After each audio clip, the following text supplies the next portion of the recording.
merupakan satu kesatuan wilayah Nusantara. Laut bukan lagi sebagai pemisah, tetapi sebagai pemersatu bangsa Indonesia. Prinsip ini kemudian ditegaskan melalui peraturan pemerintah pengganti Undang-Undang Nomor 4 PRP 1960 tentang perairan Indonesia. Berdasarkan dari Deklarasi Juanda, Republik Indonesia menganut konsep negara kepulauan yang berciri Nusantara, ARCHIPLAGICSTET. Konsep itu kemudian diakui dalam Konvensi Hukum Laut PBB 1982, UNCLOS 1982 sama dengan United Nations Convention on the Law of the Sea, yang ditandatangani di Montego Bay, Jamaika tahun 1982. Indonesia kemudian meratifikasi UNCLOS 1982 tersebut dengan menerbitkan Undang-Undang Nomor 17 Tahun 1985. Sejak itu dunia internasional mengakui Indonesia sebagai negara kepulauan.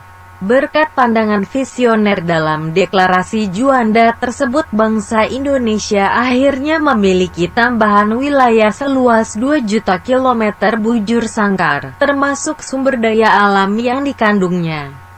Sebagai warga negara Indonesia, kalian harus bersyukur kepada Tuhan Yang Maha Esa dan harus merasa bangga, karena negara kita merupakan negara kepulauan terbesar di dunia.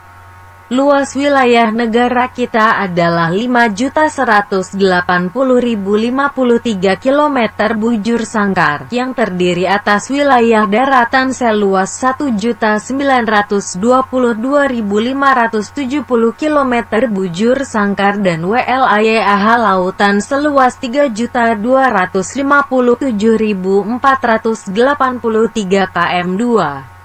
Di wilayah yang seluas itu, tersebar 13.466 pulau yang terbentang antara Sabang dan Merauke. Pulau-pulau tersebut bukanlah wilayah-wilayah yang terpisah, tetapi membentuk suatu kesatuan yang utuh dan bulat sebagaimana diuraikan di atas. Sebagai negara kepulauan yang wilayah perairan lautnya lebih luas daripada wilayah daratannya, maka peranan wilayah laut menjadi sangat penting bagi kehidupan bangsa dan negara.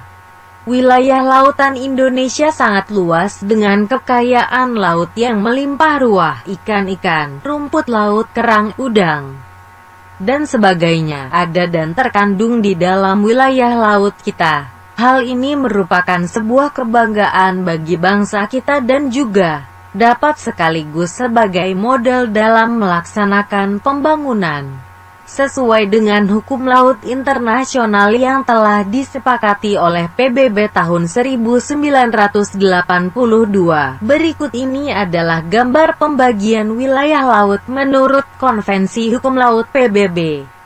Hal dapat kita lihat dalam gambar 2.4. Berdasarkan gambar di atas, maka wilayah laut Indonesia dapat dibedakan 3 macam. A. Zona laut teritorial. Batas laut teritorial ialah garis khayal yang berjarak 12 mil laut dari garis dasar ke arah laut lepas. Jika ada 2 negara atau lebih menguasai suatu lautan, sedangkan lebar lautan itu kurang dari 24 mil laut, maka garis teritorial ditarik sama jauh dari garis masing-masing negara tersebut. Laut yang terletak antara garis dan garis batas teritorial disebut laut teritorial. Laut yang terletak di sebelah dalam garis dasar disebut laut INTERNALPERAIRAN dalam Laut Nusantara. Garis dasar adalah garis khayal yang menghubungkan titik-titik dari ujung-ujung pulau terluar. Sebuah negara mempunyai hak kedaulatan sepenuhnya sampai batas laut teritorial, tetapi mempunyai kewajiban menyediakan alur pelayaran lintas damai baik di atas maupun di bawah permukaan laut. B. Zona landas kontinen. Landas kontinen ialah dasar laut yang secara geologis maupun morfologi merupakan lanjutan dari sebuah kontinen, benua. Kedalaman lautnya kurang dari 150 meter.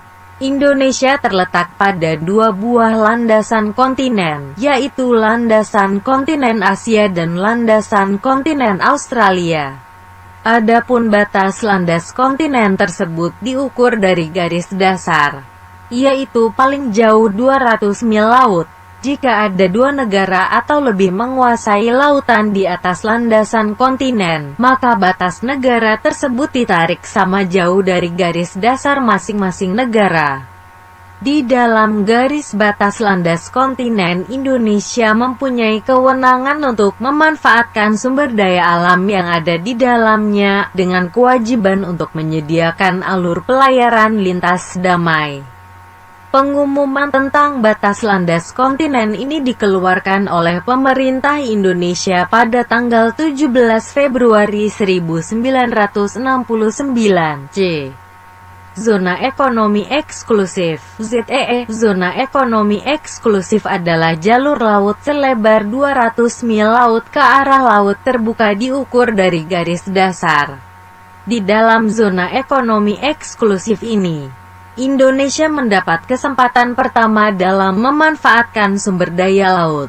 Di dalam zona ekonomi eksklusif ini, kebebasan pelayaran dan pemasangan kabel serta pipa di bawah permukaan laut tetap diakui sesuai dengan prinsip-prinsip hukum laut internasional. Batas landas kontinen dan batas zona ekonomi eksklusif. Jika ada dua negara yang bertetangga saling tumpang tindih, maka ditetapkan garis-garis yang menghubungkan titik yang sama jauhnya dari garis dasar kedua negara itu sebagai batasnya. Pengumuman tentang zona ekonomi eksklusif Indonesia dikeluarkan oleh pemerintah Indonesia pada tanggal 21 Maret tahun 1980. Bagaimana dengan wilayah daratan Indonesia?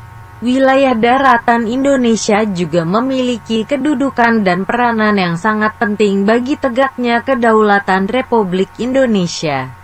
Wilayah daratan merupakan